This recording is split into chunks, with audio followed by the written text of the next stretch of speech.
So, we've done the 2019 paper. Let's get a move on with all the other papers now. Not long until the morning. The paper. I hope everyone's feeling nice and confident. So we're just gonna get on with it.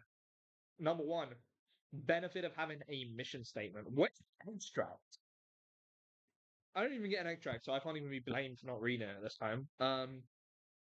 Benefit of having a mission statement. A mission statement is kind of like outlining the objectives for the business for like the future upcoming like couple of quarters. So the benefit of this is being able to like plan for stuff coming up. I'm trying to think of more things. It's like it's when they say to the customers like what they want to do. It's saying like what we're trying to achieve here. So other than helping you find direction, I can't think of much. You could say it could like motivate the employees, I guess, because they have a goal to work towards. You might be more approvable for finance, but I wouldn't write about any of that. I would stick to that it provides a direction and improves decision making. And if you're writing about anything else, you're kind of geeked. Drawbacks are that it could be quite vague. It's hard to satisfy everyone, but yeah, let's move on. Return on capital employed. We're not doing it. I don't even have an extract to work out the numbers. Assess whether they should focus purely on shareholder returns in a company's business decisions. Number one, you say, yeah, they should. Shareholders. What is a shareholder? A shareholder is somebody that owns a percentage share of the business. So we're assuming they're like a public company here. Yeah, they should focus on it because shareholders run the business. They hold the annual generals meeting every single year where they say, "Hey, this is what we should do." And well, obviously the CEO is in charge, saying, "I think we should do this." But if they don't like something, they just fire them. They run the business. They're going to want to see profits. Shareholders are motivated by profits. They get dividends sent to them each year, annually. Um, Sometimes it's quarterly. It depends. I don't know. But yeah, anyway, it's just going to be, yeah, they should because these guys run the business. No, they shouldn't because there could be more important factors such as stakeholders, employee welfare. If you're not focusing on what the employee wants, you might get disincentivized employees. You might have high labor turnover or customers. To get those high profits, you might have to charge high prices. This could dissatisfy the customer. If you're losing sales, you'd be losing market power.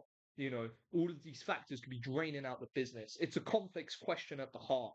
So, yeah, they should focus on it, but then, don't focus explicitly on it. So, in my conclusion, I would say there's a combination of factors to consider, a combination of people to look at, and just in general, stakeholders in the business. They're going to need to look at everyone because if they look at just shareholders, returns on shareholders might be minimized. If they're actually going for more like a customer approach and an employee approach, then by satisfying everyone, in the long run, you're going to see greater profits anyway. So, nice little 10 there, okay? Moving on. Assess whether offering financial rewards is the best way for Vidzi to reduce its labor turnover. Mm. Nice question. You've got financial and non-financial incentives to keep employees motivated. A financial incentive is some form of monetary reward for, in sometimes it's marginal unit of labor. In other times, it's just going to be like a bonus or something like that. So in paper one, you've got your theorists like Taylor, piece rate pay. That would be an example of a financial incentive to boost motivation. Here, we're probably going to be looking at a more generalized bonuses. I'm assuming Vidzi is like a more bigger company, not some pin factory from the 1400s or whatever. I know it's not that long ago, by the way. It was a joke. Anyway, yes, they should, because what it's going to do is it's going to boost employee motivation. If there is some reward for output, then employees are going to try and drive output, right? And one of the best financial rewards that you can offer is a return in share percentage. Now, it's only really valuable at a high level in business. If you're a partner in a firm, and so you own some equity. But if we're looking at like Sports Direct offering a tiny bit of share capital, you still write about that and you say, yeah, the employees are going to be, it's directly correlated to business output. That how well the business performs is kind of, how much the employee's going to be making. So they're going to be incentivized to see driving profits for the business, and that's going to be a shareholder, you know, um, objective, and they're going to be, trying to maximize their return. Are they really though? Probably not. But that's what you're going to write about. Just saying, yes, it will, because employees are going to feel more motivated. They know that their pay is somewhat related to output, so they're going to try and increase output and maximize efficiency. What's some issues with this? Well, you know, the quality of the products may worsen. Whilst output may increase and productivity may rise, that may lead to a fall in how well they're doing things, like quality control. So you're going to need to have lots of quality control and stuff like that implemented in case um, they might be not motivated by financial rewards. They might be motivated by non-financial factors. For example, when you're earning lots of money, we're looking at some of these partners in law firms, like I said, they're working really hard. They work 100-hour weeks. Investment bankers work 100-hour weeks, and that's why they earn £180,000 straight out of uni because they work so much. If the guy comes up to him and goes, "Hey, I need you to stay an extra 3 hours this week, and you can't go to that dinner with your girlfriend that you've been waiting all month to go to because you've been busy sat here working for the last 3 months and she's about to leave you and take the kids with her. Can you do it? I'll give you £100." Probably not is the answer, right? It's not worth it. You already earn enough money. It's £100,000. It changes. So it depends on how much it is. It depends how much they care about it. And they might prefer non-financial methods. Could just be a little pat on the back. Could be how well the facilities are kept. I don't know. Could be a lot of things. It could be more flexible working hours. Working from home might be of value to the guy because he's got to spend 2 hours every single day traveling to work on the train station, at the trains, when he could just be at home with his wife and kids. So there's financial and non-financial motives for every single employee. To reduce labor turnover is what the question's asking. I love how I didn't even read the full question. Well, the more motivated employees are, and the more productive they are, the less likely they are to leave, essentially, if you enjoy the work you're doing. But simultaneously to that, there might be other factors that are making them leave. It might be, like I said, poor how they talk to staff. They might not actually like the work. There's so many factors that go into leaving a job that aren't just necessarily pay related. Some people will move from one job to the other, even though the other job pays slightly less. It could be about the location that it's in. It might just be more. So asking your employees will definitely be the best option. But we're kind of drifting away from the question. I feel like based on everything I've said, you should be able to form an answer to that. Nice little 12 there. Where are we going now? 20. Wish to expand into the US market. Nice. Don't we all?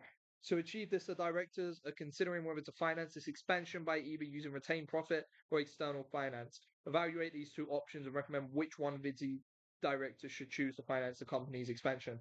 The only form of external finance you are going to talk about on this fucking question is the venture capital. That's it.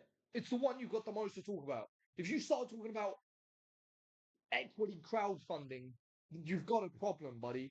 What about venture capital? Okay, I think that retained profits are really good because they don't have to pay it back. There's no interest repayments. They're not having to give away equity to finance its expansion, but they might not have enough. Expansion, I mean, it depends on what we're talking about. That's why I hate this subject so much. It really depends on the bit. I'm sure if I had the case study, I might learn the teeniest, tiniest little bit about their numbers and their EBITDA margins, whatever. But probably not enough to determine how to answer this. It's a strategy question. Um, but regardless, in my personal view, expansion, I'm going to assume this is a physical, they have physical stores and it's not an e-commerce business. That's going to largely increase their operating costs, their labor costs, their fixed costs, their variable costs, opening new stores across the globe in new cities. You're going to have to market it there. Large amounts of costs. And that's going to affect your, inflows, outflows, your cash flow. And so there could be some liquidity issues using all of your retained profit if there is an increase in costs after you've just spent. I'm getting a little bit side ranted.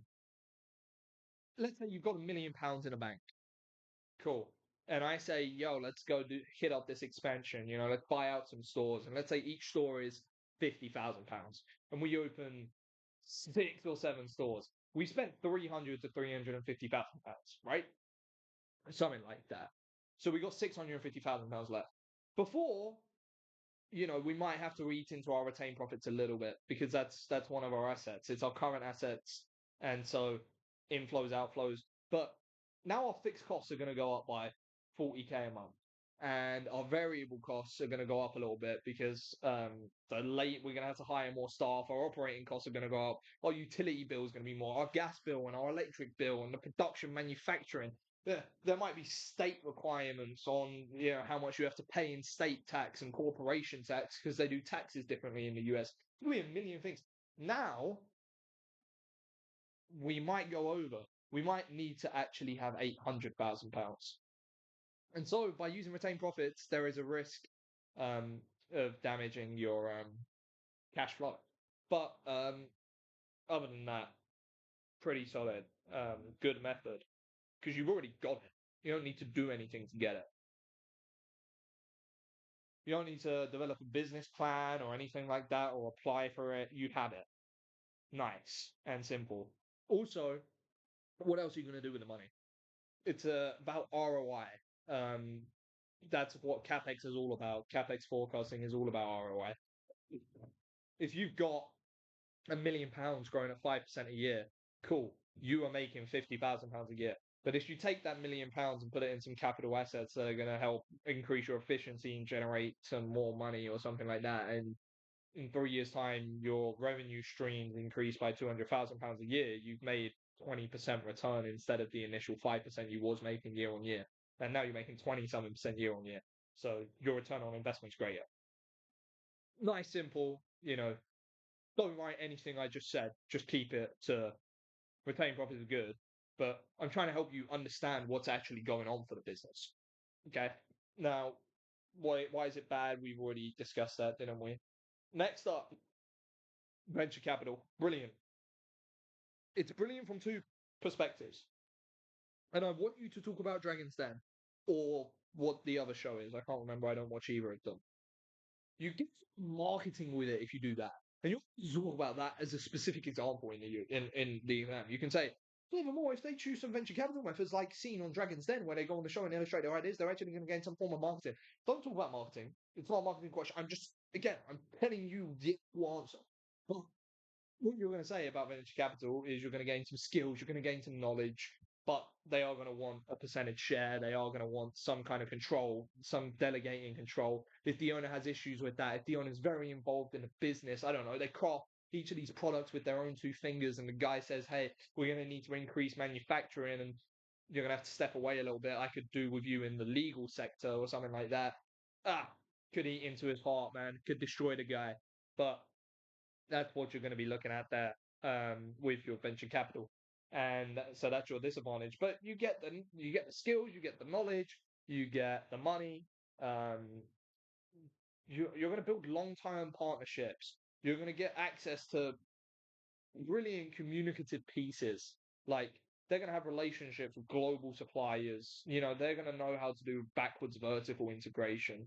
They're going to know how to, in the real world sense, the people to outsource your work to, like Deloitte or something like that. They're going to know how to do it. They would been through situations that you've never been in before. And so it's really valuable having a venture capitalist, a business angel in your hands. And so that's what you're going to talk about. I feel like I could write 400 pages on what I've just said. Keep it to 5 paragraphs, please. In conclusion, I think, what one do you think's better? I think venture capital, although you're giving up a percentage share of the business, it's an ROI thing. If you know what you're doing, you don't need it. I don't know who Vidsy is. I didn't get an extract. They could be a multinational corporation with 400 billion in profit. I've never heard of them, so I'm assuming they're a small business. But 400 billion in profit, and this guy's expanded into 167 markets before and just hasn't got into the US yet. But they're the global leader in 36 different countries and 4 continents for whatever they do. They don't really need venture capital, right? So they clearly know what they're doing. Just use the retained profit. It depends on what the extract says. Go read it. I'm not your fairy. You can do that yourself. You're a big boy. Next up, operating profit. I don't have the extract. Difficult. Um, without the extract. Oh, it's Tesla. So I can actually do this now because it's about Tesla. I don't think I've done this paper before. I haven't done a lot of the paper twos. I did the paper ones because I was kind of worried about that paper. Um, but paper two is kind of my thing. I'm kind of more comfortable with it. So I've always been pretty decent with paper two. Anyway, benefit of achieving high levels of capacity utilization. Capacity utilization in the factories is like the lower average cost of production, fixed cost spread over a larger output. So when Tesla's factories operate close to full capacity, your fixed costs like rent, salaries are spread over a larger number of vehicles. So it reduces the cost per car produced.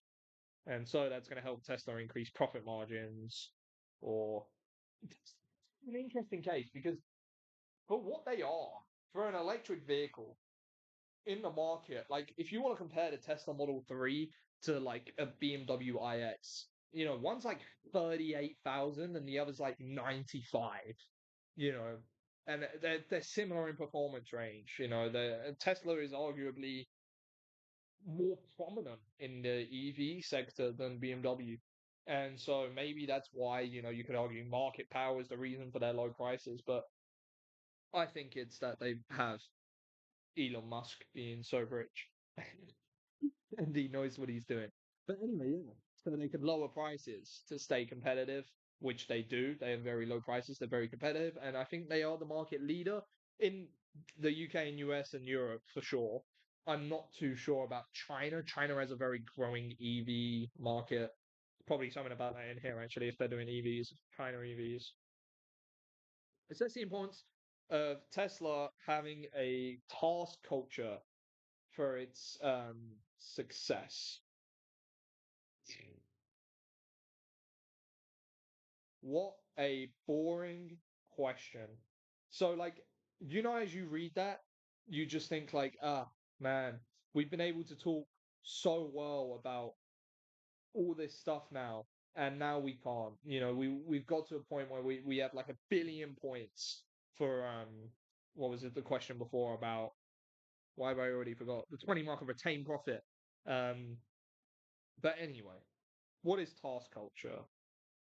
Task culture is when the employees work on tasks as opposed to working in a role. So, let's say you are a business strategy consultant. No, let's say you're a business strategy manager. You work in strategy, and your role is overseeing the strategic development of the business. That's role culture. Task culture is, hey, you're responsible for recalling this product to mitigate risk. Cool. Now let's do the question. Task culture could be very important for the continued success because it encourages employees to work in teams. When you're all working on a task as opposed to working on an individual role, you're working together. Good communication and stuff. So to solve the specific problems, they're going to want to, achieve the targets quickly. And in a task culture, power is often based on like expertise. The leader is going to be whoever's best at it, not how high they rank in the business, which is pretty motivating to employees. For example, when the US tariffs came out, you could have some guy earning 40 grand a year that would probably lead in the company's tariff task force because he was watching Bloomberg News at 5 o'clock every day, as opposed to the CFO on £200,000 taking charge and saying, "Hey, I'm gonna do this." So it's pretty motivating for employees, but it can be more work as well. They might like just the role. Anyway, it suits the business Tesla because they're innovative. Um, they're quick to adapt to things. They make new shit all the time. So by doing it task orientated and having these workers really motivated all the time can lead to innovation and success in that aspect. Um, why else is important?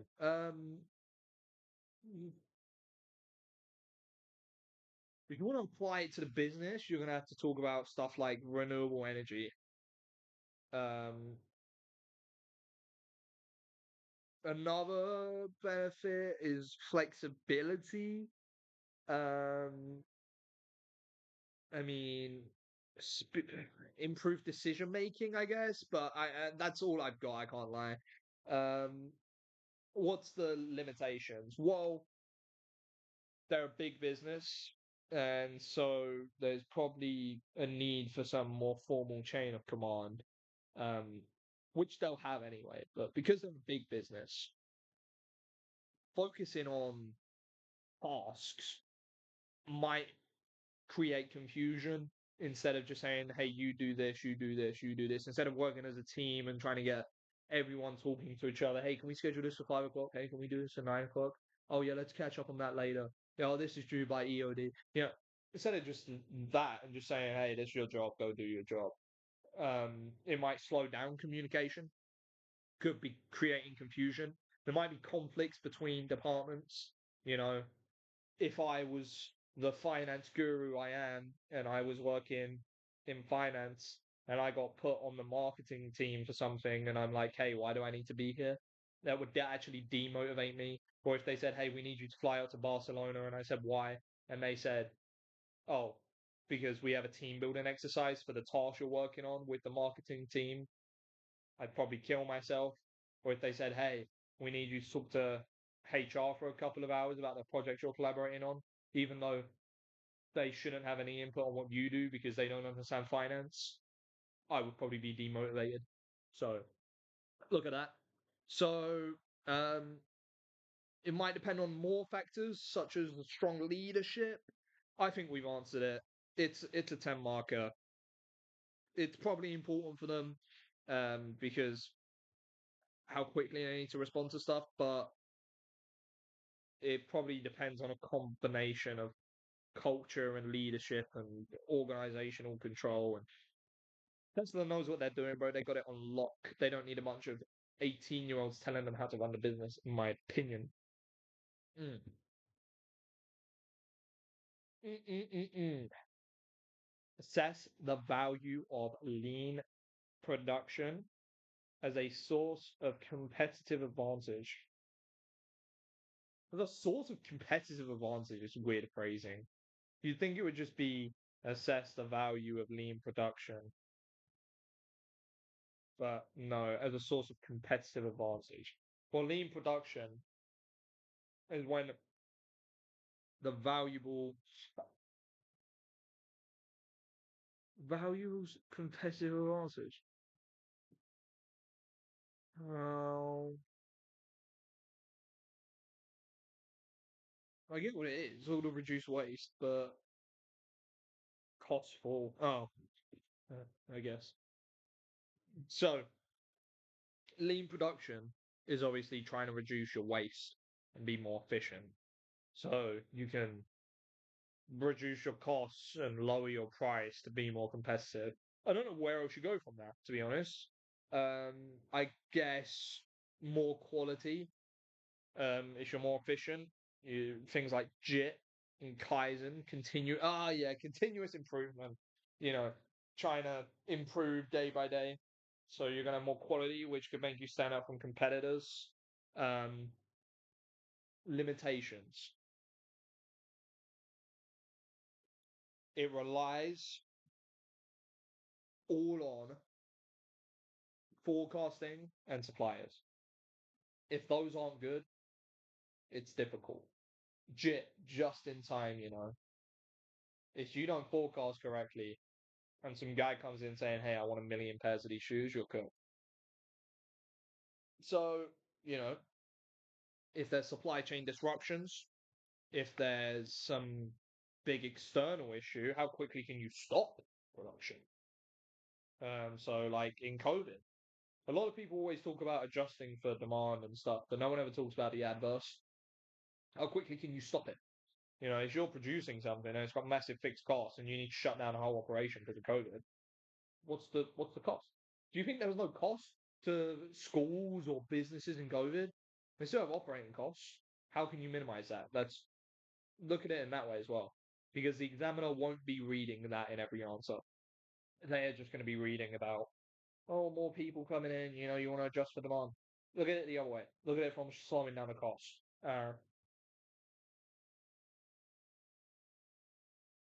I'm trying to multitask whilst doing this because I haven't had dinner and I'm constantly getting messages as well about this paper. So, anyway, it's not easy to implement. You're going to need a lot of employee commitment, training, and stuff. And if one person doesn't like it and they resist, then the whole thing can collapse. Not really, but it's A-level business. You exaggerate. I don't like that question, to be honest.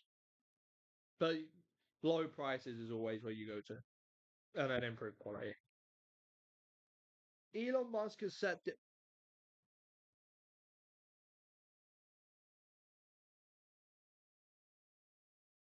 Mm, I didn't evaluate it. With the reducing prices part, yes, you have the cost savings, but it's your choice whether to pass it on to the consumer. Shareholders might want better, more profits. Tesla moves on the market all day.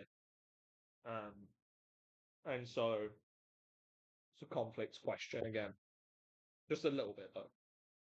Next, Elon Musk has set the objective of increasing Tesla's market share of the EV market. Nice. Of course he has. Monopoly.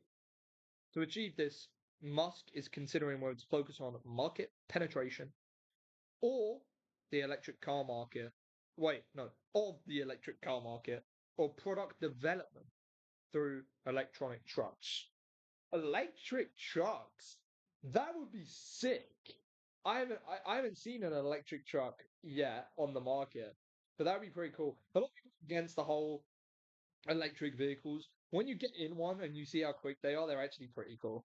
Of course, I'd much rather be driving around in like a BMW M3 competition, but they're pretty cool. They're pretty quick. So anyway, electric trucks though, would be nice. What was the other one? Market penetration of the electric car market. That's kind of what they do already. So market penetration is when a business sells more of its existing products in the existing market. So they don't change anything; they just sell more. So the benefit, they already understand the market. There's no risk involved in that. It's quite an easy question when you look at it of what are you actually doing? You stay doing exactly what you're doing, which is already proven to work, or you go and try and develop this electric truck. And there's going to be two reactions. One is going to be, I ain't buying that shit. And then there's me who's just going, oh, that'd be sick, an electric truck. So that's the, is it worth it? Building it costs a lot of money. You're going to be needing to hire specialist people, marketing costs. Do consumers want it? What's the market growth potential like for the electric truck market? How many people are doing it at the moment? Do you have any understanding of their costs? How much does it cost to make this electric truck? A consumer is going to be willing to pay that. You have a reputation for your low prices in the EV market. If producing the electric truck requires some massive battery or something, or the wheels have to be way bigger, and you've got to outsource that from a different supplier where you don't already have your pre-established economies of scale and your trust and relationships built up over many years of trading, you might have to increase the price to 70,000, where you're going to be similarly priced to like BMW's EV. Is that going to work? Are they going to be willing to do it? It's funny. I'm looking out the window right now, and a Tesla is just pulling up outside my house as we are talking about this. Anyway, you know, development costs. It's going to be heavy R&D. It's going to require capital. Do they have the money laying around? Have they got large retained profits? What is their liquidity like? Is it going to take away from any current financing in the market they're in right now? Are they going to lack some form of investment and dynamic efficiency in what they're already doing? A consumer's going to be dissatisfied. Is the product quality of the current cars going to deteriorate because they're so focused on producing this new electric truck? That's what you got to ask yourself. That's the question. Is the market saturated? The current market saturated is what I mean by that. Can you gain customers from your competitors, or if you've already achieved such a big market share that you need to grow into a new market? You could be selling abroad with market penetration. How about that? You could increase the usage by existing customers. You could make the lifespan of the car run less, so they have to buy more and more year on year. That's sneaky. That's bad. I think the CMA would do something about that, but you know, some places do it. Um, that's literally what mechanics do. It's the asymmetric information. But don't write about that. That's economics. Um, I think I've answered it, to be honest. What's the lowest risk strategy? The market penetration.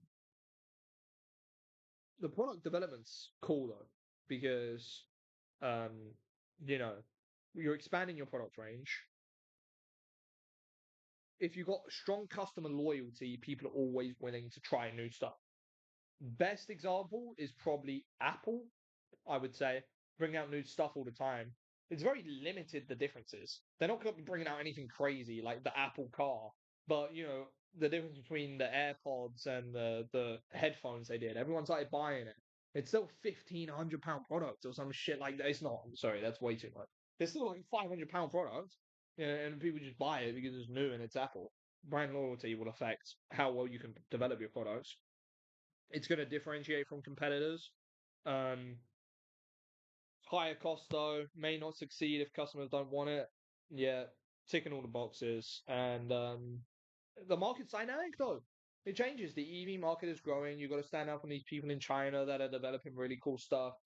And so if they was to do market penetration, I want to know how. What are you going to do to increase your sales?